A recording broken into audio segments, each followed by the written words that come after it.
Welcome back to video number 2 in our series about internships. In the last video, we talked about the real basics of an internship. What is an internship and why is it important?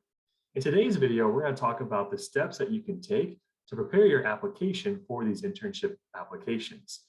One of the first things we're going to talk about is portfolios, and then be sure to stick all the way till the end because we'll give you an opportunity to hear from one of our employers that hires graphic design interns, and she will be able to provide you some tips and tricks on the application process.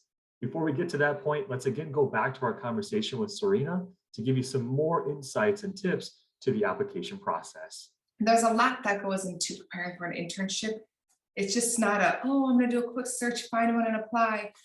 There needs to be a little bit more done with that. When you are applying for an internship, you should do a little bit of a background history on the company or the organization or the person.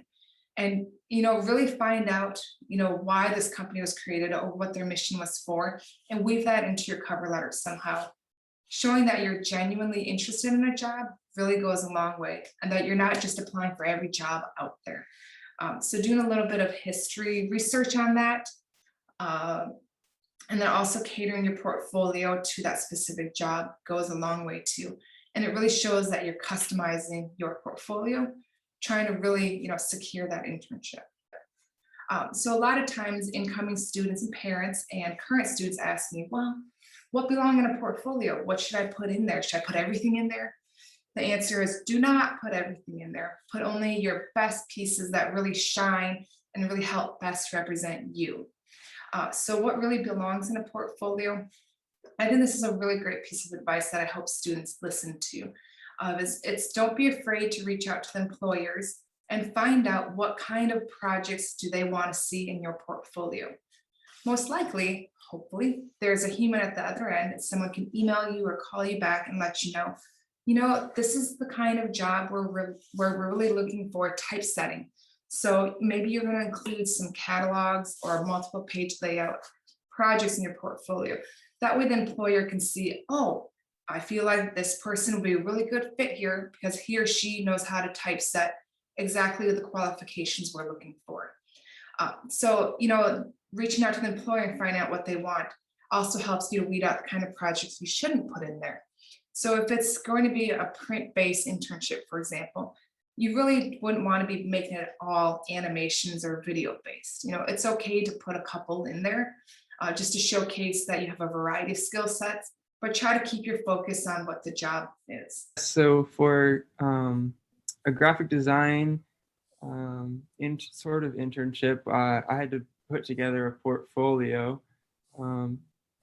So that was the first thing that I kind of focused on. But other than that, putting together a resume and a cover letter I had never really done before. And so, those were the two things that, I just had to have a lot of help going through and having, different sets of eyes on it, make sure I'm not spelling things wrong, make sure that everything is clear and concise, and gets across, who you want to portray yourself as to these employers. So as far as getting students prepared for the interviews, I ask students to do the history, do the research, and then I also ask students to really customize their portfolios.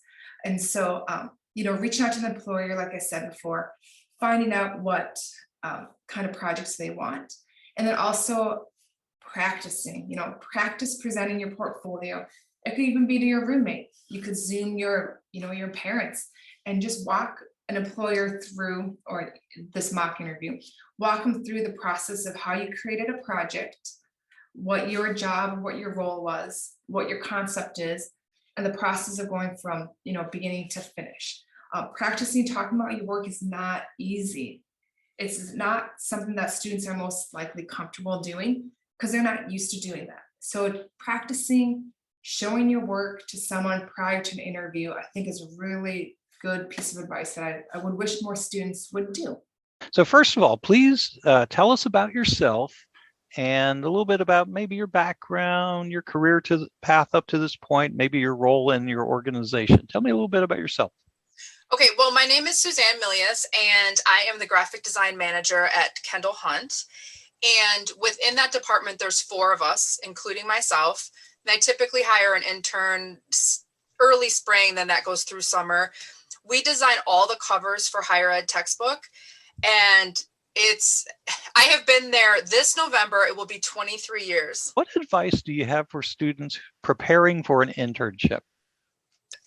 One of the things I tell them, number one, is to do your research on the company.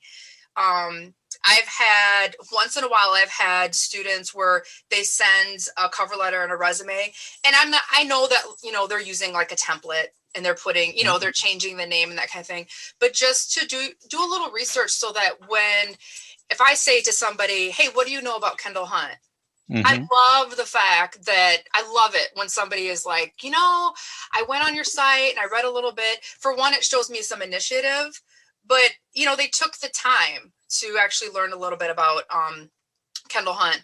Also, I want them to know a little bit about the company, because if they were going to, let's say, if they were going to apply for a job at, I don't know, let's say it was they were going to do packaging for cereal or something like that. Well, maybe have a piece in there that's like that, even if it's a fake project. So for me, we specialize in cover design. So I love it when I'm going through a portfolio and somebody did like a mock cover. It's just kind of like, again, it shows that initiative. They're showing me, hey, this is something that I'll actually be doing with you. And it takes that extra step. So, but of course, number one is a strong portfolio. This is the only way that I can judge somebody's ability. I mean, this is a unique field in that, I'm sure if somebody's going for a job in customer service or sales, I'm not sure what they show or how they show their value of what their potential is. But in this field, it's so visual. Students at the University of Iowa are concerned about their resumes, whether they should do a creative or graphic designed resume. What's your opinion on that? And do you think they should include that as part of their application package? Is that something you care about? I love it when they make it creative, but number one, make sure everything is legible. I want to be able to see what I need to see in terms of their skill level, education, their name, their contact information. But yeah, I love it when somebody takes, let's say, their name and they kind of make it a logo. They kind of, it's almost like they're making themselves sort of like a brand or an identity. Right. I think that's fabulous. If it's done in good taste and it's done well. Now, if it's something over the top and I have to try to look through a bunch of stuff to try to figure out the information, then I wouldn't. And I would suggest too that there's nothing wrong with Googling kind of like other examples. I mean, I'm not saying happy things, but, look to see what else is out there, what other people have done in the creative field. So that concludes video number 2 in our series. One of my big takeaways from the content that was provided in this video is essentially to give yourself enough time. Give yourself time to be thinking about what steps can you take right now to prepare yourself for those internship applications. You don't have to do everything all at once. If you have some free time right now, you could start thinking about scheduling an appointment with a career advisor. We're more than happy to take a look at your creative resume as an example. We can show you some resources that we have available to find and search through internship applications. If you've got some friends or mentors that could take a look at your portfolio, anything that you can do to start making that process easier for you when it comes time to applying is going to save you a lot of time and save you a lot of hassle. And again, our Career Center, we're going to be there to help you every single step of the way. So again, that wraps up the content that we have for video number 2. Be sure to check out our video number 3, which will conclude our series, which is essentially going to be talking to you all about how to best maximize your internship experience, but also give you some clues on what you can do next once that internship experience has concluded. So that wraps up video number 2. Hope to see you in the next one.